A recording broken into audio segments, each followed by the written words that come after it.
روشنی، زندگی صرف ہنسی مذاق کا نام نہیں ہے۔ مما نے اسے سمجھایا۔ وہ جو کسی کی نہ سننے کی قسم کھائے بیٹھی تھی، اس نے مما کی بات پر ایک بار پھر سے ہوا میں اڑایا۔ مما کیا ہو گیا؟ ہر وقت سیریس رہنے کی نصیحت کرتی رہتی ہیں۔ بھائی اللہ نے زندگی انجوائے کرنے کے لیے ہی تو دی ہے۔ روشنی نے ہنس کر کہا۔ یہ وقت کھلکھلاتی لڑکی مما کو اکثر اپنی شرارتوں سے پریشان رکھتی تھی۔ روشی بیٹے، بری بات ہے، ہر کسی کو پریشان نہیں کرتے۔ زندگی صرف ہنسی مذاق کا نام نہیں ہے۔ مما نے نرم لہجے میں کہا۔ ارے مما، چند دن کی زندگی ہے، کھیلو کھاؤ ہنسو اور مر جاؤ۔ ہمارا تو بھائی یہی کانسیپٹ ہے۔ روشنی نے ہنس کر کہا تو مما نے دل میں اس کے ہمیشہ خوش رہنے کی دعا دی۔ وہ انہی سوچوں میں تھی جب روشنی کا فون بجا۔ اس کی دوست کی کل تھی۔ مما کچن کی طرف بڑھ گئی تھی جبکہ روشنی اپنی کال پر مصروف ہو گئی تھی۔ اس کی دوست آج رات مووی کا پلان کری تھی اور روشنی تو صدا کی ایسی کسی پلان کی دیوانی تھی، فوراً مان گئی اور 5 لڑکیوں کا یہ ٹولہ آج رات کی تیاری میں مگن ہو گئی۔ اسلام آباد کی سڑکوں کو وہ 5 پچھلے 2 گھنٹے سے ناپ رہی تھیں۔ ایسی عیاشی تو لڑکے کرتے ہوں گے جو تم چاروں مجھ سے کرا رہی ہو۔ جب فلم دیکھ لی، کھانا کھا لیا تو گھر چلو، منہا نے غصے سے کہا۔ رات کے 12 بج چکے تھے لیکن ان لوگوں کا ابھی واپسی کا کوئی موڈ نہیں تھا۔ جانو، یہی زندگی ہے، ہنستے رہو، کھیلو اور کھاؤ، بس زندگی انجوائے کرو۔ روشنی نے منہا کو آنکھ مار کر کہا جبھی ان کے بالکل پاس سے ایک پولیس کی گاڑی گزری۔ شاید رات کی پڑولنگ ہو رہی تھی۔ ان لوگوں کو تنگ کریں؟ روشنی نے چمکتی آنکھوں سے ان سب کو دیکھ کر کہا اور سب نے اس بات میں سر ہلائے سوائے منہا کے جو ان لڑکیوں کی حرکتوں سے عاجز تھی۔ بس دوستی کی پن پر اکثر ان کی کرائم میں شامل ہو جاتی تھی۔ روشنی انکل تک خبر پہنچ جائے گی؟ منہا نے اسے ڈرانا چاہا۔ اوہ نو ڈیڈ، تک خبر پہنچنے سے پہلے ہم فرار ہو جائیں گے۔ روشنی نے سر جھٹکا اور گاڑی کو ریس دی کیونکہ وہ پولیس کی گاڑی آگے نکل گئی تھی۔ روشنی نے جلدی سے گاڑی میں گانا لگایا اور اس کی آواز اونچی کر دی۔ اس گانے کی آواز کافی اونچی تھی اور جب گاڑی پولیس کی گاڑی کے پاس پہنچی تو ان لڑکیوں نے ہلڑ بازی شروع کر دی، جبکہ دوسری طرف جہانگیر شیر جو کسی فون پر بات کر رہا تھا اور گاڑی کی فرنٹ سیٹ پر بیٹھا تھا، اس نے ناگواری سے اس بلیک ہیول کو دیکھا جو بڑی جھومتی ہوئی سڑک پر رواں دواں تھی۔ وہ اس وقت اسٹیشن کی طرف جا رہا تھا جہاں ایکسیڈنٹ کا کیس آیا تھا۔ کسی ہائی پروفائل فیملی کے بیٹے کا بری طرح ایکسیڈنٹ ہوا تھا۔ اس نے فون کی دوسری طرف بولتے آئی جی کی بات پر توجہ دی لیکن ایک لفظ سمجھ نہیں آ رہا تھا۔ اس نے غصے سے بلیک ہیول کو دیکھا۔ اس ڈبے کو بند کروا عمیر، جہانگیر نے غصے سے کہا تو گاڑی ایک طرف پارک کرتا عمیر بے بس نظر آیا کیونکہ ہیول بڑی مستی کے ساتھ سڑک پر جھوم رہی تھی، وہ روکنے کا نام نہیں لے رہی تھی۔ عمیر اگر اس گاڑی کا پیچھا کر رہا تھا تو گاڑی اور تیزی سے آگے بڑھ رہی تھی اور ایسے کیسے گانے گاڑی میں بج رہے تھے کہ یہ لڑکے ہو کر شرمندہ ہو رہے تھے۔ اب ان لڑکیوں نے گانا بدل دیا تھا۔ جہانگیر نے غصے سے عمیر کو دیکھا اور بے بسی سے سر جھکا لیا۔ ہیول نے بھی محسوس کیا تھا کہ پیچھے پولیس کی گاڑی رک گئی ہے۔ تبھی ہیول بھی رک گئی اور لائٹس جلنے بند ہو گئیں اور پھر روکی گئی گاڑی ہی فرنٹ سیٹ سے ایک سر باہر نکلا۔ چاکلیٹ براؤن بال سڑک پر لگی روشنیوں میں خاصی نمایاں تھے۔ لڑکی نے سر جھٹکا پھر چہرے کا رخ ان کی طرف کیا۔ عمیر تو ٹکڑکی باندھے اس حسن کی دیو کی دیکھتا رہ گیا۔ کیا نقوش تھی تھی نہ قاتل نگاہیں اور سرخ ہونٹ۔ عمیر کے منہ سے بے ساختہ واو نکلا اور جہانگیر کو دیکھ کر سٹپٹا گیا جس کی نگاہوں میں اس لڑکی کے لیے صرف اور صرف نفرت تھی۔ نہ کہ سیت میں اسٹیشن چلو اور اب اگر تم رکے تو اچھا نہیں ہو گیا۔ ان جاہلوں کے منہ لگنے سے بہتر ہے تم اپنا راستہ بدل لو۔ جہانگیر نے غصے سے کہا اور موبائل کی طرف دیکھا جہاں آئی جی صاحب کی پھر سے کال آ رہی تھی۔ عمیر نے گاڑی چلائی اور ناگ یہ سیدھ میں آگے بڑھ گیا۔ ہیول بھی جیسے انتظار میں تھی ان کو آگے کی طرف بڑھتا دیکھ کر جلدی سے آگے بڑھنا چاہا لیکن عمیر نے یو ٹرن لے کر آہستہ بولا تو ہیول جیسے بدمزہ سی ہوئی تھی اور روشنی نے غصے سے اسٹیئرنگ پر مکہ مارا۔ کمینہ، مجھے اوائڈ کر گیا ہے، حد ہے، بندہ تھوڑا انجوائے ہی کر لیتا ہے۔ روشنی نے چڑھ کر کہا تو آیت نے اس کے کندھے پر ہاتھ رکھا۔ ڈونٹ وری بیبیز، ہم کل دن میں ان کا جینا حرام کریں گے، ابھی واپسی کرتے ہیں۔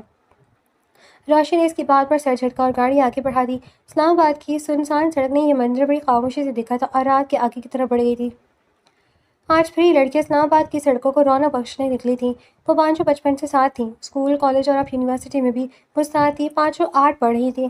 ان کے مزاج شوخ تھے، آج تک زندگی کا صرف خوبصورت رخ دیکھا تھا، کبھی کوئی مشکل پیشی نہیں آئی تھی اور اگر کبھی کسی جگہ پھنستی بھی تو ان کے ماں باپ بہت اثر و ذوق رکھتے تھے۔ روشنی کے سیاست دان والے تھے اور ایک چیز کا فرق وہ انجوائے کر رہی تھی۔ وہ اس وقت ایک کیفے میں بیٹھی تھی۔ روشنی تو سکون سے ٹیبل بجا رہی تھی اور گانا گنگنا رہی تھی۔ انہیں کیفے کی نگاہ اس کی مرکز ٹیبل پر تھی۔ لڑکے تو انہیں دیکھ کر آنکھوں کو سکون دے رہے تھے، جبکہ لڑکیاں شاید ان کے حسن سے جل رہی تھیں۔ جہانگیر جو سونیا کے ساتھ ابھی کیفے میں انٹر ہوا تھا، اس نے غصے سے اس ٹیبل کی طرف دیکھا۔ I hate such kind of girls, جنہیں اپنی عزت کا بالکل بھی پاس نہیں ہوتا۔ جہانگیر نے وہاں سے گزرتے سونیا کو کہا، جو مدھم سے مسکراتی۔ وہ اچھے سے جانتی تھی جہانگیر کو عورت کا کون سا روپ پسند ہے، اور وہ پھر پور اس روپ میں ڈھلی ہوئی تھی۔ بلیک کلر کی چادر سر پر اوڑھے اس نے اپنا چہرہ بھی چھپایا ہوا تھا۔ وہ مدھم سے مسکراتی آگے بڑھ گئی۔ جہانگیر نے چیئر کھینچا اور اسے بٹھایا۔ ان کی منگنی کو 3 سال ہو گئے تھے۔ سونیا کی تعلیم کو مکمل ہونے میں ابھی 1 سال باقی تھا، اور اسی کی تعلیم کے مکمل ہونے کے انتظار کی وجہ سے ان کی شادی نہیں ہو رہی تھی۔ سونیا اس کی ماموں کی بیٹی تھی۔ دونوں فیملیز کی باہمی رضامندی سے یہ رشتہ طے ہوا تھا، اور اب جہانگیر اس لڑکی سے محبت کرنے لگا تھا، جبکہ سونیا تو شاید کئی سالوں سے اس کے عشق میں گرفتار تھی۔ ویسے جہانگیر، یہ میرون ٹاپ والی لڑکی بہت خوبصورت ہے۔ سونیا نے بلیک جینس اور میرون ٹاپ میں میرون ہی کیپ شال اپنے گرد لپیٹے بیٹھی روسی کو دیکھتے نرمی سے کہا، کہاں خوبصورت ہے، بلکہ دنیا کی بدصورت ترین لڑکی ہے جس کو اس شہر کے ہر مرد نے دیکھ لیا ہے۔ جہانگیر نے غصے سے کہا، اس کی آنکھیں کس قدر قاتلانہ ہیں۔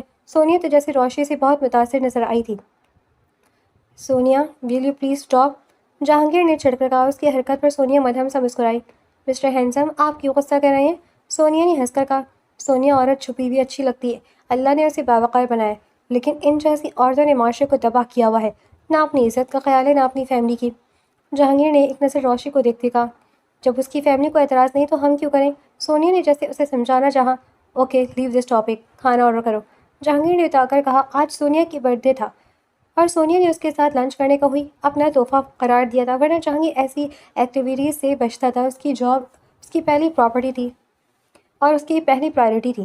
وہ دونوں اپنی باتوں میں مگن ہو گئے، جبکہ روشی اور اس کی ٹیبل پر ایک الگ لیول کا ادھم اٹھا ہوا تھا۔ وہ ہنس رہی تھی، بے پرواہ قہقہے، سب کچھ تھا۔ وہ لڑکیاں زندگی انجوائے کری تھی، جبکہ ایک بار پھر سے جہانگیر کے سامنے اس لڑکی نے اپنا امیج بہت خراب کر لیا تھا۔ آج اسلام آباد ہائی الرٹ پر تھا، ہر جگہ ناکہ بندی ہوئی بھی تھی۔ اس علاقے کا SHO ہونے کے ناطے وہ آج خود پر جگہ جگہ چیک کر رہا تھا۔ اس وقت وہ یونیورسٹی روڈ پر تھا، جب وہاں سے وہی ہیول گزری۔ ہمیشہ کی طرح گاڑی میں اونچی آواز میں گانے چل رہے تھے۔ ایک دفعہ کا سکون سے وہ گاڑی گزر گئی، لیکن ہمیشہ کی طرح اس گاڑی میں موجود لڑکی کو قرار نہ آیا۔ آج کلر ڈے میں بہت مزہ آیا، لیکن میں چاہتی ہوں اس کلر ڈے کو یونی سے باہر بھی انجوائے کروں۔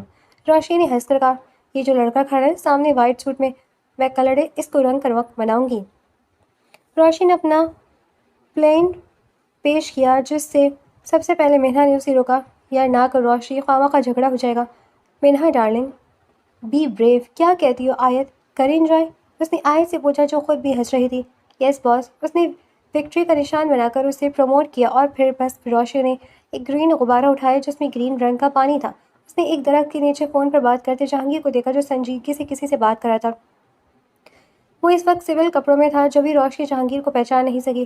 روشنی کی آنکھوں میں ایک الگ ہی چمکتی لب مسکرا رہے تھے، اور بس روشنی نے گاڑی کی رفتار ہلکی کی اور کھینچ کر غبارہ جہانگیر کو مار دیا۔ ایک لمحہ تک جہانگیر اپنی جگہ ساکن کھڑا رہا، یہ ہوا کیا تھا اس کے ساتھ، اور پھر وہ مڑا تھا، آنکھوں میں جلال لیے۔ اس نے ہیول میں مسکراتی روشنی کو دیکھا، جو اسے فلائنگ کس پاس کرتی جلدی سے گاڑی کی سپیڈ بڑھا گئی۔ جہانگیر نے غصے سے گاڑی سٹارٹ کی اور گاڑی اس کی گاڑی کے پیچھے لگا دی، لیکن ہیول اس سے بہت آگے تھی۔ ناکے پر ہیول کو روکا گیا تھا۔ اس نے اتر کر اپنا ID کارڈ دکھایا۔ میڈم، آپ ڈرائیونگ لائسنس دکھائیں، کانسٹیبل نے کہا۔ اس ایریا ہے SHO کی منگیتر ہوں، آپ مجھ سے بھی کارڈ لیں گے کانسٹیبل صاحب، روشنی نے اکڑ کر کہا تو وہ چاروں ہنسی دبا گئے۔ او آپ سونیا میم ہیں؟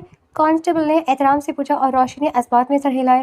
سوری میم، بس وہ سر کے آرڈرز تھے کہ سب کو چیک کرنا ہے، کائنڈلی آپ سر کو شکایت مت لگائیں، آپ جا سکتی ہیں۔ کانسٹیبل نے احترام سے کہا، اور روشنی نے گاڑی کا شیشہ چڑھایا۔ ایک قہقہا بلند ہوا اور گاڑی پھر سے ہوا سے باتیں کرنے لگی۔ جب تک جہانگیر وہاں پہنچا گاڑی آگے بڑھ چکی تھی، حالانکہ اس نے ابھی کچھ دیر پہلے کانسٹیبل کو تمام گاڑیاں روکنے کا کہا تھا، کیونکہ اس وقت یہاں سے 3 ہیول گاڑیاں گزری تھیں۔ اسی وجہ سے اس نے سب کو روکنے کا کہا تھا۔ اس گاڑی کو کیوں جانے دیا تم نے؟ جہانگیر نے غصے سے پوچھا۔ سر وہ آپ کی میڈم سونیا تھی گاڑی میں، وہ کہی تھی کہ آپ کی منگیتر ہے۔ جہانگیر اس کی بات پر حیران رہ گیا۔ غصہ سائڈ میں رکھ کر اس نے سونیا کو کال کی۔ کہاں ہو تم؟ چھٹتے ہی سوال کیا۔ گھر پر، خیریت؟ سونیا کے جواب پر اس نے دانت پیسے، بات کرتا ہوں، جہانگیر نے کہتی فون بند کر دیا، اور جہانگیر کہتی رہ گئی۔ اس نے غصے سے مٹھیاں بھیج لی۔ دوبارہ اگر یہاں سے یہ گاڑی روکے تو چاہے اس میں پرائم منسٹر بیٹھا ہو، تم نے اسے روکا نہیں تو میں تمہیں بتاؤں گا کہ ڈیوٹی کیسے کرتے ہیں۔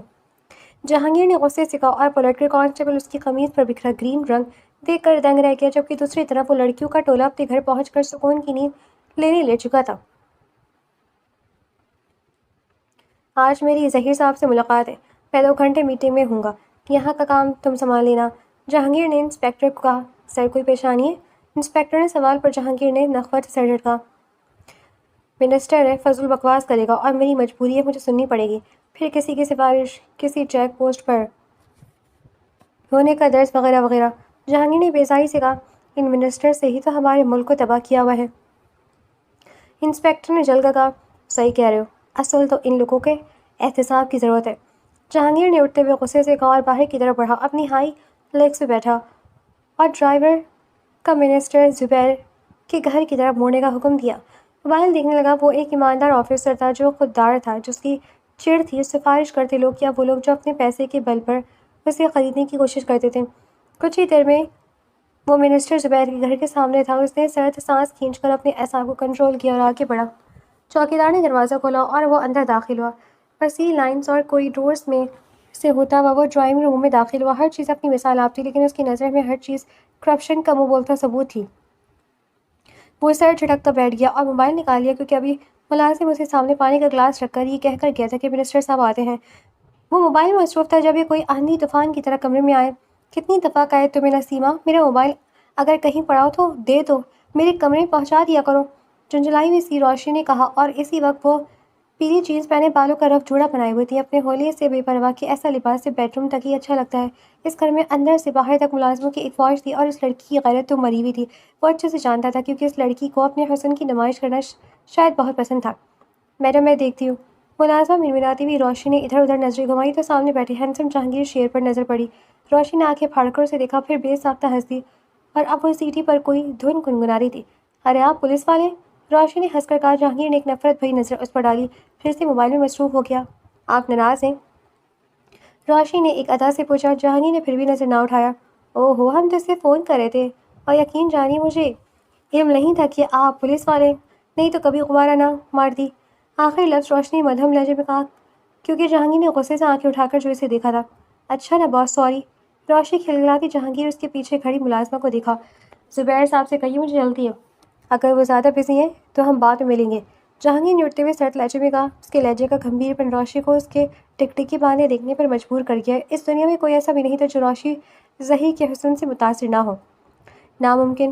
اس نے اپنا سر جھٹکا اور اسے دیکھا۔ اتنی کیا جلدی ہے؟ ڈیڈ کچھ دیر میں آ جائیں گے، تب تک ہم آپ کو کمپنی دے دیتے ہیں۔ روشنی نے سربراہی کرسی پر بیٹھتے سکون سے کہا، مجھے ایسی کمپنیاں پسند نہیں۔ دو ڈوک لہجے میں کہہ کر وہ وہاں سے باہر نکل گیا اور پیچھے روشنی ہنس دی۔ ٹھیک ہے انسپکٹر، بٹ ہینڈسم ہے۔ روشنی نے کندھے اچکا کر ہنس کر کہا اور پھر نسیمہ کو دیکھا جو اسے دیکھ کر مسکرا رہی تھی۔ وہی تم کیوں ہنس رہی ہو؟ چلو میرا فون ڈھونڈو، روشنی نے کرسی سے اٹھتے ہوئے کہا، اور ایک بار پھر سے موبائل کی ڈھونڈ شروع ہو گئی تھی۔ جب بھی زبیر صاحب وہاں آئے تھے، کیا ہو رہا ہے یہاں؟ زبیر صاحب نے اپنی لخت جگر کو دیکھتے مسکرا کر کہا، ہمیشہ کی طرح موبائل نہیں مل رہا سر، وہی ڈھونڈ رہے ہیں۔ روشنی نے انہیں دیکھتے جھنجھلائی لہجے میں کہا تو وہ اس کا انداز دیکھ کر مسکرا دیے۔ میرے مہمان آئے ہوئے تھے؟ ظہیر صاحب نے ادھر ادھر دیکھتے سوال کیا۔ سر وہ باہر ہیں، نسیمہ نے بتایا تو وہ باہر کی طرف نکل گیا۔ جہانگیر پورچ میں آ کر کھڑا کسی سے غصے میں فون پر بات کر رہا تھا۔ آج ہم اس راستے سے جائیں گے، روشنی نے اچانک یو ٹرن لیتے ہوئے کہا تو آیت نے ایک نظر اسے دیکھا۔ خیریت؟ وہ اپنی دوست کے بدلتے رنگ دیکھ رہی تھی۔ یہاں اکثر وہ ہینڈسم کمینہ جو کھڑا ہوتا ہے، منہا نے غصے سے کہا۔ ہینڈسم کہہ لو، کمینہ نہیں، کمینہ تو اسے میں کہہ سکتی ہوں۔ روشنی نے ہنس کر اپنا راز ان تینوں پر افشا کیا۔ واٹ روشنی، نہ کر یار، منہا نے ہنس کر کہا۔ ہاں نا، وہ دل کے تار چھڑ گئے تمہاری دوست کے، بس اس کو ایک نظر روز دیکھنے کے لیے میں یہاں سے یو ٹرن لے لیتی ہوں۔ روشنی کے چہرے پر خلوص و خزاں کے رنگ بکھر گئے تھے۔ روشنی وہ اس ٹائپ کا لگتا نہیں ہے، آیت نے نرمی سے کہا تو وہ اسے دیکھ کر رہ گئی۔ یہی تو اچھی بات ہے کہ وہ اس ٹائپ کا نہیں ہے، وہ تو صرف میرا ہے۔ روشنی کے لہجے میں محبت تھی۔ اور اگر وہ نہ کھڑا ہوا تو؟ منہا نے شک ظاہر کیا، تو ہمارا آج ایکسیڈنٹ ہونے والا ہے۔ روشنی نے ہنس کر کہا اور اس کی بات سچ بھی ثابت ہوئی تھی، وہ آج یہاں نہیں تھا، ورنہ اکثر اس ٹائم وہ یہیں پر ہی کھڑا ہوتا تھا۔ روشنی نے اسٹیئرنگ پر گرفت مضبوط کی اور اس سے پہلے منہا یا آیت وغیرہ انہیں روکتی وہ گاڑی درخت میں مار چکی تھی۔ اس کا سر اسٹیئرنگ پر ٹکرانے کی وجہ سے زخمی ہو گیا تھا، جبکہ کانچ کے ٹکڑوں نے اسے اور آیت کو ہاتھوں پر زخم دیے تھے۔ دل دوز چیخیں تھیں اور بس روشنی نے سر جھٹکا۔ وہ سب ہوش میں تھی کیونکہ سیٹ بیلٹ باندھی ہوئی تھی۔ روشنی نے اپنے ہاتھوں کو دیکھا اور دھیرے سے مسکرائی۔ Good work. مدھم سے سرگوشی کی اور آیت منہا نے گھور کر اسے دیکھا۔ آیت کے ہاتھوں پر بھی چوٹیں آئی تھیں۔ سوری گائز، دوست کے لیے اتنی چوٹ تو برداشت کر ہی سکتی ہو تم لوگ۔ ان کی گھوریوں پر بنہا نے گھور کر موڑ لیا۔ راشی تم نہ پاگل ہو چکی ہو یار، سب سے زیادہ چوٹ تو تمہیں آئی ہے، چلو ہسپتال چلتے ہیں۔ آیت نے فکرمندی سے کہا۔ نہ یار، ہسپتال بعد میں، پہلے پولیس اسٹیشن۔ روشنی نے گاڑی گھمائی اور ارد گرد لوگوں کا ہجوم تھا، لیکن وہ گاڑی ریورس کرتی موڑ کر اس کا رخ پولیس اسٹیشن کی طرف تھا، اور ٹھیک 5 منٹ بعد وہ پولیس اسٹیشن میں تھی۔ سارا تھانہ انہیں دیکھ کر پریشان تھا، وہ چاروں بھی صرف روشی کو ہی دیکھ رہی تھی۔ ایس ایچ او سے ملنا ہے، روشی نے ماتھے پر ٹشو رکھتے ہوئے کہا جہاں سے خون نکل رہا تھا۔ میڈم آپ ہمیں بتائیں کیا ایشو ہے؟ انسپیکٹر نے کھڑے ہوتے کہا۔ ایس ایچ او کدھر ہے یہاں کا؟ روشی نے اکڑ کر پوچھا۔ میڈم اندر سر میٹنگ میں۔ روشی نے اس کی بات پوری نہ سنی اور اندر کی طرف بڑھ گئی۔ سامنے جہانگیر شیر کسی سے محو گفتگو تھا۔ آج تو چہرے پر مدھم سی مسکراہٹ بھی تھی۔ روشی کو سامنے دیکھ کر مسکراہٹ تھمی تھی۔ اس کے پیچھے پریشان حال انسپیکٹر بھی کھڑا تھا۔ جہانگیر نے گلفون بند کیا اور آئی برو جھکا کر انسپیکٹر کو دیکھا۔ سر میڈم کو بہت روکا، لیکن انسپیکٹر جہانگیر کی گولی پر سر جھکا گیا۔ منسٹر کی بیٹی ہوں، کمپلین بھی ایس ایچ او کو ہی کروں گی، روشی نے مسکرا کر کہا اور کرسی کھینچ کر بیٹھ گئی۔ آپ کو جو بھی کمپلین ہے باہر کر لکھوائیں، جہانگیر نے ایک نظر اسے دیکھ کر کہا جس کے چہرے پر تکلیف واضح تھی۔ سر آپ کے فارمیلٹیز میں توجہ تو دیں، ایکسیڈنٹ ہوا ہے ہمارا، روشی نے مسکرا کر کہا۔ انس کمپلین لکھو میڈم کی، جہانگیر نے فائل الٹ پلٹ کر کہا۔ سر آپ ہمارا کیس اس طرح اگنور نہیں کر سکتے، مجرم پکڑے اور سخت سزا دیں۔ آیت نے غصے سے کہا۔ میڈم آپ باہر جائیں، کمپلین لکھوائیں، پھر آگے کارروائی ہوگی، یہاں اس طرح بیٹھ کر آپ اپنا اور میرا دونوں کا ٹائم ضائع کر رہی ہیں۔ جہانگیر نے منٹوں میں ان کی ایسی کی تیسی پھیر دی تھی۔ روشی بہتر ہے تم انکل کو کال کر لو، منہا نے اکڑ کر کہا۔ انس مجھے ایک ضروری کام سے جانا ہے، یہاں کا چارج تم سنبھال لینا آج۔ جہانگیر نے اپنا موبائل اور کیپ اٹھائی اور باہر نکل گیا۔ پیچھے وہ سب ایک دوسرے کا منہ دیکھتی رہ گئیں۔ وہ اس وقت رات کا کھانا کھایا تھا جب ظہیر صاحب کی اس سے کال آئی تھی۔ اس نے کوف سے موبائل دیکھا اور کھانا کھاتا رہا۔ ابھی کال اتنی بھی ضروری نہیں تھی کہ وہ کھانا چھوڑ دیتا۔ کھانا سے فری ہو کر اس نے انس کو کال کی اور جو رپورٹ اسے ملی اس نے غصے سے مٹھیاں بھیجی۔ ویڈیو مجھے سینڈ کرو، جہانگیر نے سرد لہجے میں کہا اور زبیر صاحب کو کال کی۔ جوان کہاں بزی ہو جو کال نہیں ریسیو کی؟ زبیر صاحب نے ہنس کر کہا۔ سر ایک پرسنل کام تھا، آپ بتائیں خیریت سے کال کی؟ جہانگیر نے بات مختصر کی۔ ہاں ذرا گھر آئیں، آپ سے کچھ ضروری بات کرنی ہے۔ جہانگیر نے کوف سے مٹھیاں بھیجی۔ یہ شخص اور اس کی ڈیمانڈز۔ اوکے سر کہہ کر جہانگیر نے فون بند کر دیا اور سول کپڑوں میں ہی وہ اندر انس ظہیر کے گھر کی طرف روانہ ہو گیا۔ وہ اس وقت ڈرائنگ روم میں بیٹھا ظہیر کا ویٹ کرتا جب کچھ ہی دیر میں ظہیر صاحب آ گئے۔ ینگ مین کیسے ہو؟ ظہیر صاحب اس سے کچھ زیادہ ہی امپریس تھے۔ خیر امپریس تو ان کی بیٹی بھی تھی۔ میں ٹھیک سر، آپ سنائیں؟ جہانگیر نے سرد لہجے میں کہا۔ میں کیسے ٹھیک ہو سکتا ہوں جب میری بیٹی تکلیف میں ہو؟ ظہیر نے اداسی سے کہا۔ جہانگیر خاموشی سے سنتا رہا۔ آج وہ رپورٹ کروانے آئی تھی تمہارے تھانے؟ ظہیر نے جہانگیر کو دیکھتے کہا۔ کیا کارروائی کی تم نے؟ مجرم کو سخت سے سخت سزا ہونی چاہیے، ظہیر صاحب کے سوال کیا۔ اس نے بغیر کچھ کہے موبائل نکالا اور ایک ویڈیو پلے کر کے موبائل نے اس کو تھما دیا۔ ظہیر نے ویڈیو دیکھی تو اپنی جگہ ساکت رہ گئی۔ یہ کیا کیا تھا روشنی نے؟ ابھی وہ کچھ بولتے جب روشی ملازمہ کے ساتھ وہیں چلی آئی تھی۔ گردن میں کالر ڈالا ہوا تھا، ماتھے پر پٹی تھی، ہاتھوں پر بھی بینڈیج ہوئی تھی۔ ہیلو، روشنی نے چہک کر کہا، حالانکہ تکلیف اس کے چہرے پر واضح تھی۔ ڈیڈ کیا پروگریس ہے؟ روشنی شاید جانتی ہی نہ تھی کہ کیسے بیوقوف بنا رہی ہے۔ اسلام آباد کی ہر سڑک پر کیمرے جو لگے ہوئے تھے۔ روشنی تم کمرے میں جاؤ، میں بعد میں بات کرتا ہوں آپ سے، ظہیر صاحب نے نرمی سے کہا۔ ارے نو ڈیڈ، میں چائے پیتے پیتے ساری پروگریس خود لینا چاہتی ہوں۔ نسیمہ اب تک کھڑی کیوں؟ جاؤ مہمان نوازی کا انتظام کرو، بلکہ ڈنر لگاؤ، ہم سب ساتھ ہی کریں گے ڈنر۔ روشنی نے سکون سے کہا۔ ہم چلتے ہیں سر، آئی تھنک کیس سولو ہو چکا ہے، مجھے اجازت دیجیے۔ جہانگیر نے اٹھتے ہوئے زبیر صاحب کو کہا اور وہ خود بھی سٹ پڑا کر اٹھ گئے۔ اوکے جہانگیر، پھر ملاقات ہوگی۔ روشنی ہنوک انہیں دیکھتی رہ گئی۔ لیکن ڈیڈ، روشنی کچھ کہنا چاہا لیکن جہانگیر باہر نکل گیا جبکہ ظہیر صاحب واپس کرسی پر بیٹھے۔ روشنی، اسلام آباد کی ہر سڑک پر کیمرے لگے ہوئے ہیں، تم یہ بات جانتی ہو نا؟ ظہیر صاحب نے نرمی سے سوال کیا۔ وہ اپنی اکلوتی بیٹی کی ہر غلطی نظر انداز کر دیتے لیکن اس حرکت کی وجہ جاننا چاہتے تھے۔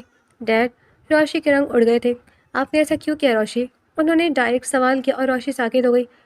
آئی لو جہانگیر ڈیڈ، مجھے وہ چاہیے، وہ اس راستے پر روز ہوتا ہے، آج نہیں تو ملاقات کی کوئی نہیں بنی تو کوئی بنانی ہی تھی۔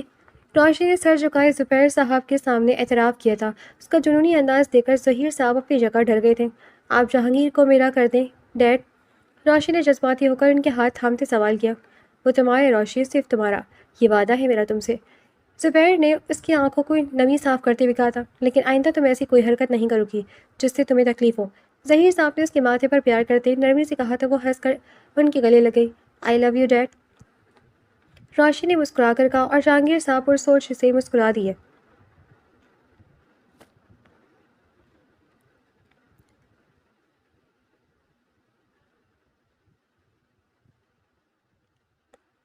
جہانگیر اس وقت اپنے گھر کے ڈرائنگ روم میں بیٹھا کافی سے لطف اندوز ہو رہا تھا.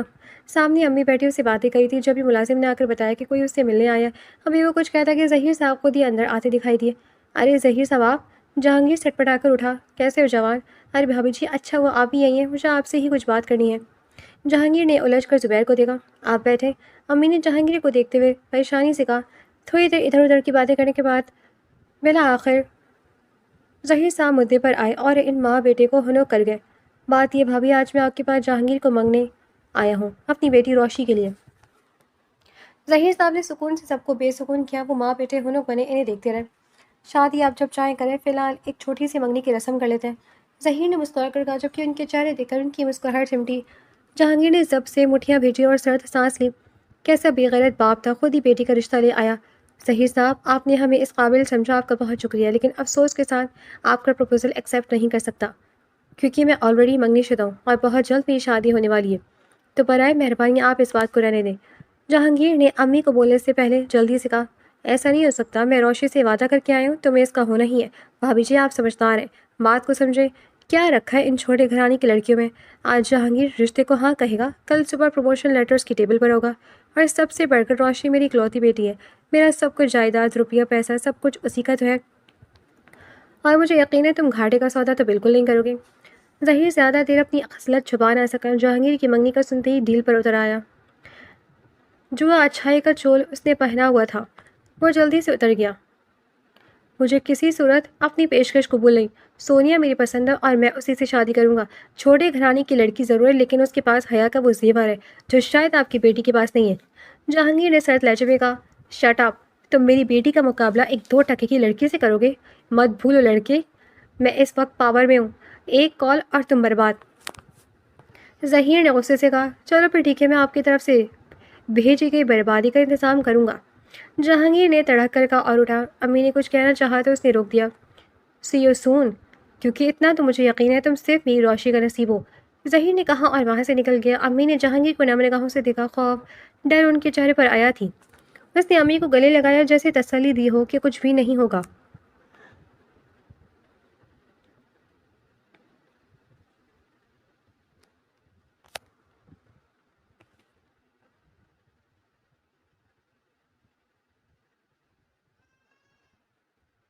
جہانگیر, جہانگیر. امی نے اسے جھنجھوڑا. وہ گہری نیند میں تھا. یہ ایک دم اٹھا. کیا ہوا امی؟ اس نے اٹھ کر روتی ہوئی امی کو تھاما جو بری طرح رو رہی تھی. سونیا, سونیا کے کسی نے ایکسیڈنٹ کر دیا جہانگیر. امی نے تڑپ کر بتایا. کیا مطلب؟ جہانگیر نے پوچھا. بھائی کی کال آئی تھی, صبح سونیا کو اسٹاپ پر چھوڑے گئے تھے تو سامنے سے آتی گاڑی نے صرف سونیا کو ہٹ کیا. جہانگیر, ظہیر صاحب اپنا کہا پورا کرنا چاہتے ہیں, وہ ہمیں برباد. امی نے سسک کر کہا, لیکن بات بیچ میں ہی رہ گئی کیونکہ گھر کی بیل بجی تھی اور جہانگیر نے جیسے ہی دروازہ کھولا, FIA کے کئی آفیسران اندر داخل ہوئے. جہانگیر صاحب, ہمارے پاس آپ کے گھر کی تلاشی کی وارنٹ ہے. کمپلین ہوئی ہے کہ آپ منشیات کی اسمگلنگ میں مرکزی کردار ادا کر رہے ہیں. آفیسر کی بات پر اس کا دماغ گھوم گیا. کیا بکواس ہے, جہانگیر نے غصے سے کہا. ادھر تلاشی دے رہے ہیں سر, ورنہ ہمیں قانونی کارروائی کرنی ہوگی. افسر نے غصے سے کہا اور پھر وہ ہوا جس کی کسی کو امید نہ تھی. تلاشی کے دوران جہانگیر کے گھر سے منشیات برآمد ہوئی. وہ خود اس کارروائی پر حیران تھا. صاف ظاہر تھا یہ سب کس کے کہنے پر ہو رہا ہے. اور پھر وہ افسران اسے ساتھ لے گئے. پیچھے تڑپتی سی سوتی امی تھی جو کانپتے ہاتھوں سے انس کو کال کر رہی تھی. اور پھر جہانگیر 2 دن FIR کے کسٹڈی میں رہا. کوئی پوچھ گچھ نہ ہوئی, بس اسے لے کر جا کر کمرے میں بٹھا دیا. اس کا غصے سے برا حال تھا. اور آج 2 دن بعد ایک آفیسر اس کے کمرے میں آیا. سوری سر, ہمیں ایک غلط فہمی ہو گئی تھی جس کی بنا پر آپ کو یہاں لایا گیا. اب سب کلیئر ہے تو آپ جا سکتے ہیں. آفیسر کی بات پر جہانگیر نے اسے گھورا. غصے سے اس کا برا حال تھا کہ سب کچھ تہس نہس کر دیا. وہ گھر پہنچا تو ایک الگ ہی سما تھا. انس گھر پر سوار ہوا تھا. یہ کیا ہو رہا ہے؟ امی سے مل کر اس نے امی سے پوچھا جو آنسو صاف کری تھی. جہانگیر انہیں بازو کے ہلکے میں لیے کھڑا تھا. بار بار ان کے آنسو صاف کرتا لیکن وہ بہہ نکلے. کل آپ کی شادی ہے بیٹے, امی نے بے بسی سے کہا. امی, جہانگیر نے تڑپ کر کہا. مجھے آپ کی عزت اور زندگی ہر چیز سے عزیز ہے جہانگیر۔ میرے بیٹا بے بنیاد الزامات میں رہے، سونیا خواہ مخواہ کی تکلیف کاٹے۔ مجھ میں اتنی ہمت نہیں کہ میں اپنوں کو تکلیف دوں بیٹا، اور نہ ہی دیکھ سکتی ہوں۔ تمہاری آزادی کی قیمت چکائی ہے میں نے، روشی سے تمہارا رشتہ کر دیا میں نے۔ امی نے سسک کر کہا، آپ کو ایسا نہیں کرنا چاہیے تھا، پڑا رہنے دیتے مجھے وہاں، لیکن اس خبیث شخص کی شرط نہ مانتی آپ۔ جہانگیر کی دھاڑ پر گھر کے در و دیوار لرز اٹھے، اور سونیا اس کا کیا کرتی جسے کوئی ڈاکٹر ٹریٹ کرنے کو تیار نہ تھا، اسے بھی زخموں سے چور ہو کر مرنے کے لیے چھوڑ دیتی۔ امی نے غصے سے کہا۔ جہانگیر نے غصے سے دیوار پہ مکہ مارا۔ ظہیر نے اس کی سوچ سے بڑھ کر چال چلی تھی، صرف 12 گھنٹوں میں اپنی بات منوا لی تھی۔ میں یہ شادی نہیں کروں گا، جہانگیر نے غصے سے کہا۔ تم ایسا نہیں کر سکتے لڑکے، بھابھی جی نے تمہاری آزادی کے بدلے کچھ پیپر سائن کیے تھے، خیر سے وہ 5 کروڑ رقم کی ادائیگی کے پیپر تھے۔ تمہیں پتہ ہے بھابھی جی نے میرے 5 کروڑ دینے ہیں۔ زبیر کے ڈرامے بازی عروج پر تھی۔ جہانگیر نے غصے سے اس کا گریبان پکڑ لیا۔ میں تمہیں قتل کر دوں گا کمینے۔ جہانگیر کی حرکت پر ظہیر نے ناگواری سے اسے دیکھا۔ یہ حرکت ویسے وہ اپنی بیٹی کے لیے برداشت کر رہا ہوں، برخوردار، ورنہ اس بات کا بخوبی جواب دیتا۔ ظہیر نے اپنا گریبان چھڑا کر کہا، بھابھی جی یہ شگن کا سامان ہے ہماری طرف سے، شام میں آپ بھی لے آئیے گا۔ آج شام ہمارے گھر پہ روشی کی مہندی ہے، آنا چاہیں تو آ جائے گا ورنہ کل ملاقات ہوگی۔ ظہیر نے ملازم کو سامان ٹیبل پر رکھنے کا اشارہ کرتے کہا اور واپس مڑ گیا۔ امی ایک کونے میں کھڑی رو رہی تھی۔ جہانگیر تن فن کرتا اپنے کمرے کی طرف بڑھ گیا۔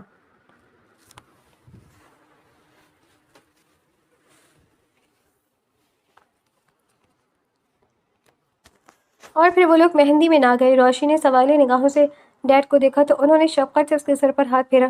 ان کیا رواج ہے، لڑکا لڑکی کی الگ الگ مہندی ہوتی ہے؟ ان کی بات پر روشی مسکرا دی۔ خوشی اس کے چہرے پر آیا تھی، وہ مہنگے سے لباس میں پری لگ رہی تھی۔ اس نے اپنی کچھ بولڈ سی تصویریں کھینچی، دوپٹہ وہ ویسے نہیں لیتی تھی، گہرا گلا جو اس کے لیے عام بات تھی، عالیہ بازو۔ وہ ماڈرن سی لڑکی اپنی تصویریں شرما شرما کر اپنے منگیتر کو بھیج رہی تھی، جو ان تصویروں کو دیکھ کر اپنی جگہ غصے سے لال پیلا ہو گیا تھا۔ جبکہ اس کا جواب نہ موصول ہونے پر روشی تھوڑی اداس ضرور ہو گئی تھی۔ اور پھر شادی کا دن آ گیا۔ روشی تو آتش فشاں لگ رہی تھی، حسن کی دیوی، بولڈ سے ڈریس میں وہ کسی کا بھی ایمان ڈگمگا دینے کے لیے کافی تھی۔ جبکہ امی کی منتوں پر کالی قمیص شلوار میں سرد تاثرات لیے جہانگیر اسی وقت اسٹیج پر بیٹھا تھا۔ وہ روشی کے آنے پر بھی نہیں اٹھا تھا۔ یہ بات وہاں بیٹھے ہر شخص نے نوٹس کی تھی، اور خاص کر روشی نے۔ وہ خود ہی چل کر اس کے پہلو میں آ کر بیٹھ گئی تھی۔ امی اور 1-2 رشتے دار ہی ان کی طرف سے سب کچھ ہینڈل کر رہے تھے۔ ماموں اس شادی میں نہیں آئے تھے۔ آخر کو ان کی بیٹی کے ساتھ زیادتی ہوئی تھی۔ نکاح ہوا اور بغیر کھانا کھائے جہانگیر نے واپسی کی ضد لگا دی۔ زبیر کی اکلوتی بیٹی کی شادی تھی، ہر چیز پرفیکٹ تھی، پیسہ پانی کی طرح بہایا گیا تھا، لیکن دلہا ٹکی کو تیار نہ تھا۔ اس کو سمجھایا، بھابھی میری عزت خراب نہ کریں، ہزاروں لوگ ہیں جو دیکھ رہے ہیں، کم از کم کھانا تو کھا لیں، پھر رخصتی۔ ظہیر کی بات بیچ میں ہی جہانگیر نے کاٹ دی۔ میں باہر گاڑی میں ویٹ کروں، امی آپ کے پاس 10 منٹ ہے۔ فوراً باہر آئے، جہانگیر نے سرد لہجے میں کہا اور اسٹیج سے اترا۔ چائے موگیاں شروع ہو گئی تھی، جنہیں مرسڈیز اور مسز ظہیر نے یہ کہہ کر ختم کیا کہ جہانگیر کے قریبی رشتہ دار فوت ہو گئے، اس لیے وہ لوگ جلدی جا رہے ہیں، اور اس طرح روشی رخصت ہو کر جہانگیر کے گھر آ گئی۔ یہ سب چیزیں اس کی سمجھ سے باہر تھی۔ جہانگیر کے رویوں سے اب ڈسٹرب ہو رہا تھا۔ کوئی رسم نہ ہوئی، اسے بس جہانگیر کے کمرے میں بٹھا دیا گیا جو ہر قسم کی سجاوٹ سے محروم تھا، بلکہ غصے میں کچھ چیزیں ادھر سے ادھر پکڑی تھیں۔ وہ دھڑکتے دل کے ساتھ جہانگیر کا انتظار کری تھی۔ ڈیڈ نے بتایا تھا کہ وہ بھی روشی کو پسند کرتا ہے، تو پھر اس کی آمد کا اہتمام جہانگیر نے کیوں نہ کیا؟ وہ لڑے گی اپنی ہی سوچ پر۔ وہ دھیرے سے مسکرا دی۔ اس نے جہانگیر کے لیے منہ دکھائی کا تحفہ لیا تھا۔ اس کے پاس پیش قیمتی گھڑی کا ڈبہ رکھا تھا جس میں ہیرے کا ننھا سا نگ تھا۔ نہ جانے جہانگیر اسے کیا دے گا؟ روشی نے مسکرا کر سر جھٹکا۔ شدت سے اسے جہانگیر کی آمد کا انتظار تھا، جبکہ دوسری طرف امی جہانگیر کو سمجھا رہی تھیں، جہانگیر پلیز کچھ غلط مت کرنا بیٹے، مجھ میں مزید ذلت سہنے کی گنجائش نہیں ہے۔ امی نے ڈھکے چھپے لفظوں میں اسے سمجھایا۔ جہانگیر نے ایک نظر انہیں دیکھا اور اڑ گیا۔ یہ بہو کو منہ دکھائی میں دے دینا۔ امی نے اس کی طرف کنگن کا ڈبہ بڑھایا۔ آپ کے پاکیزہ زیور یہ بد کردار لڑکی ڈیزرو نہیں کرتی امی، اس سے زیادہ کہ مجھ سے امید مت رکھیے گا، جہانگیر نے غصے سے کہا اور اپنے کمرے کی طرف بڑھ گیا۔ پیچھے امی نے بے بسی سے سر تھام لیا۔ ان کے گھر کو نہ جانے کس کی نظر لگ گئی تھی۔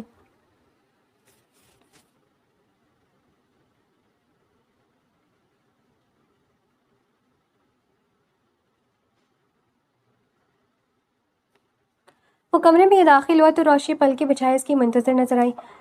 جہانگیر ڈریسنگ روم کی طرف بڑھ گیا۔ روشی نے حیرت سے اسے دیکھا، پھر اس کا انتظار کرنے لگی۔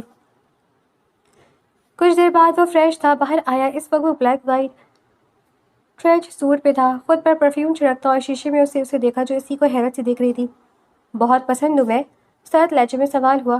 عشق کرتی ہوں میں آپ سے, روشنی نے مسکرا کر مدھم لہجے میں کہا. میرے عشق میں کیا کر سکتی ہو؟ جہانگیر نے شیشے میں دیکھ کر سوال کیا. جو آپ کہیں, روشنی نے مسکرا کر کہا. سائڈ ٹیبل پر زہر رکھا ہے, وہ کھا لو. جہانگیر نے آنکھوں کی چمبش دیتے کہا. روشنی کے رنگ اڑے. یہ سب کیا تھا؟ بس نکل گئی ساری عاشقی. جہانگیر نے ہنس کر اس کا مذاق اڑایا. آپ ایسا کیوں کہہ رہے ہیں؟ روشنی نے حیرت سے پوچھا. کیونکہ نفرت جو کرتا ہوں میں تم سے, جہانگیر نے اس کے انداز میں کہا. روشنی نے پریشانی سے اسے دیکھا. لیکن ڈیڈ کہتے ہیں آپ تو مجھ سے میری طرح محبت کرتے ہیں. روشنی نے نرم لہجے میں کہا. کتنے بڑے جھوٹے ہیں تمہارے ڈیڈی, بلکہ بے غیرت ہے. جہانگیر نے غصے سے کہا. آپ کیسی باتیں کر رہے ہیں؟ روشنی نے اب کے زیادہ غصے سے کہا. میرے سامنے یہ ڈرامے کرنے کی ضرورت نہیں ہے, جان نکال دوں گا تمہاری. جہانگیر نے اس کے بالوں کو پکڑ کر جھنجھوڑا. جوڑے پر دوپٹہ سیٹ تھا, ساری پرنگ کھنچی تھی, اور درد کی ایک لہر روشنی کے سر میں اٹھی تھی. مجھے درد ہو رہا ہے جہانگیر, روشنی نے نرم لہجے میں کہا. ابھی سے؟ ارے ابھی تو درد کی ابتدا بھی نہیں ہوئی. ایک بات بتاؤں تمہیں, میں تم سے نفرت کرتا ہوں, شدید نفرت, اور تم وہ ناپسندیدہ چیز ہو جس کی عزت میری نظر میں 2 کوڑی کے. میرا بس چلے تو پیٹرول ڈال دوں اور تمہیں آگ لگا دوں. جہانگیر پھنکارا. اگر ایسا ہے تو مجھ سے شادی کیوں کی؟ روشنی نے سسک کر پوچھا. اس بات کا سوال اپنے اس گھٹیا باپ سے کرو بی بی. جہانگیر نے اسے جھٹکا تو وہ ایک طرف لڑک گئی. تم جیسی لڑکی سے شادی کرنے سے بہتر تھا کہ میں کنوارا ہی مر جاتا. بے حیا بے غیرت, جسے اپنی عزت کا پاس نہیں ہو, جو باپ کی عزت سڑکوں پر رونگتی پھرتی ہے, وہ میری بیوی بنے ناممکن. جہانگیر نے غصے سے ٹیبل کو لات ماری. روشنی کی چیخ نکل گئی, لیکن جہانگیر کے گھوڑنے پر منہ پر ہاتھ رکھ لیے. پچھتاؤ گی لڑکی, بہت پچھتاؤ گی. اور پھر اس رات روشنی نے جہانگیر کا بھیانک روپ دیکھا تھا. محبت گمسم سی کسی کونے میں کھڑی خوف سے کانپ رہی تھی. وہ لڑکی جو کبھی کسی کے ڈانٹتے تک نہ تھا, وہ محبت کے ہاتھوں بری طرح آج رات روندی گئی تھی. روشنی کا تحفہ بھی ایک طرف پڑا اپنی قدر گنوا گیا تھا.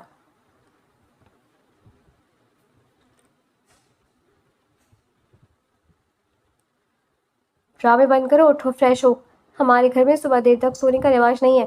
جہانگیر کے ساتھ اور آواز پر روشنی نے اپنی سوچی ہوئی آنکھیں اٹھا کر اسے دیکھا. رو رو کر اب تو اس کی آنسو بھی سوکھ گئے تھے. وہ کہنا چاہتی تھی کہ یہ رات بہت لمبی تھی, لیکن وہ ایک لمحے کو نہ سوئی تھی, اور نہ سونے دینے والا کوئی اور نہیں, یہی سب دشمن جان تھا. سو پورا ہو گیا تو اٹھ جاؤ بی بی. میری ماں نیچے اکیلی ہے اور میں انہیں ناشتے پر زیادہ تر انتظار نہیں کرا سکتا. جہانگیر نے غصے سے کہا تو روشنی اپنی جگہ اٹھ سکی. اس کا انگ انگ دکھ رہا تھا, وجود اس کے بے رحم لنز پر احتجاج کر رہا تھا, لیکن وہ اٹھ کر واش روم چلی گئی. کچھ دیر بعد فریش سی آئی تو جینس شرٹ میں تھی. یہ کیا گھٹیا پن, یہاں نہیں چلے گا. اس فضول سی شادی کے لیے بھی میری مما نے تیاری کی تھی, اور تمہارا سامان الماری میں موجود ہے, چینج کرو. جہانگیر کے بعد پر روشنی نے نمک نگاہوں سے اسے دیکھا, جس نے اس کے سامان سے بھرے بیگ پر لات مارتے سب چیزیں پلٹ دیں. وہ آگے بڑی, الماری سے محرون رنگ کا ریشمی لباس نکالا اور چینج کیا, پھر واپس آئی اپنا سامان اٹھانے لگی. تم اتنی سیدھی نہیں ہو جتنا بن رہی ہو, یہ ایک رات میں ساری اکڑ نکل گئی ہے. جہانگیر کا طنز بڑا گہرا تھا. میں محبت میں لوٹی گئی ہوں, میری تکلیف کا احساس شاید آپ نہ لگا سکیں. روشنی نے نرم لہجے میں کہا اور باہر چل جائے. یہ فلسفی میرے ساتھ نہ ہی کرو تو بہتر ہے. خیر اس گھر سے باہر نکلنا بند ہے تمہارا. اگر ضرورت پڑی بھی تو تم صرف میرے ساتھ جایا کرو گی. میری ماں کے ساتھ بدتمیزی کا سوچنا بھی مت. اگر گھر کا کام سیکھو. اب نصیب تمہارا ساتھ پھوٹ ہی گیا تو میرے مطابق رہنا ہوگا. جہانگیر نے موبائل اٹھاتے اسے انسٹرکشن دی. روشنی کی آنکھوں سے کئی آنسو نکلے. وہ بدلنے کے لیے تیار تھی, بشرطیہ یہ سب محبت میں ہوتا. مجھے ایک دفعہ ڈیڈ سے ملنے دیں, روشنی نے روندے ہوئے لہجے میں کہا. وائی ناٹ, ملو اور پھر وہیں رہ جانا, کیونکہ ایک دفعہ یہاں سے نکلی تو واپسی کے دروازے تم پر بند ہوں گے. جہانگیر نے غصے سے کہا. روشنی بری طرح رونے لگی تو جہانگیر نے گھور کر اسے دیکھا. اور کتنی دیر ڈرامے کرنے ہیں, میری ماں ویٹ کر رہی ہے. روشنی نے خود کو سنبھالا, اپنا سوگوار حسن لیے وہ جہانگیر کے پہلو میں چلتی نیچے آئی. جہانگیر نے نظر اٹھا کر بھی اس قیامت خیز حسن کی ملکہ کو نہ دیکھا. امی نے تو اس چاند سورج کی جوڑی کی بلائی نہیں تھی. منہ میں زبان نہیں ہے, سلام کرو امی کو. جہانگیر نے خود سلام کیا, لیکن جب روشنی نہ بولی تو اسے جھاڑا. وہ نرم لہجے میں امی کو سلام کر گئی. امی نے بیٹے کو گھورا. جاؤ ناشتہ بناؤ. جہانگیر نے اگلا حکم دیا. دماغ درست ہے تمہارا جہانگیر, ایک دن کی دلہن سے اب تم کام کروا کے بیٹھو بیٹی. ملازمہ ناشتہ بنا رہی ہے, امی نے غصے سے کہا. زیادہ لاڈ کرنے کی ضرورت نہیں امی. ان جیسے لوگوں کو ڈھیل دینے کا مطلب اپنے سر پر عذاب مسلط کرانا ہوتا ہے. جہانگیر نے نفرت سے کہا. گھرداری تمہارا مسئلہ نہیں، یہ میرا اور میری بہو کا مسئلہ ہے. ہم دیکھ لیں گے. امی نے غصے سے کہا. وہ گھر میں صبح صبح تماشا نہیں چاہتی تھی اور ان کی نرمی پر روشنی نے نم نگاہوں سے انہیں دیکھا اور ان کی گود میں سرک کر رونے لگی. ارے ارے بیٹا. امی تو پریشان ہو گئی جبکہ جہانگیر نے سب سے مٹھیاں بھیجی. امی آپ ہٹے، میں دیکھتا ہوں. جہانگیر نے غصے سے کہا. دور ہو جاؤ جہانگیر. کہا تھا نا کل تمہیں. سمجھایا تو جو ہونا تھا ہو گیا. پھر بھی تم باز نہ آئے. امی نے اسے جھاڑا تو وہ غصے سے انہیں دیکھتا رہ گیا. پھر گھر سے ہی نکل گیا. بیٹے. امی نے پیار سے روشی کے بالوں میں ہاتھ پھیرا. مجھے نہیں پتا آنٹی، ڈیڈ نے ایسا کیا کیا؟ انہوں نے بس مجھے اتنا کہا کہ جہانگیر بھی مجھ سے محبت کرتے ہیں. باخدا اگر مجھے پتا ہوتا ایسا نہیں ہے تو میں اپنی ضد چھوڑ دیتی. روشنی نے روندے ہوئے لہجے میں کہا. جہانگیر جو اپنا موبائل لینے آیا تھا اس کی بات سنے غصے سے سر جھٹکتا اور واپس مڑ گیا. اب ان سب باتوں کا کیا ہی فائدہ تھا؟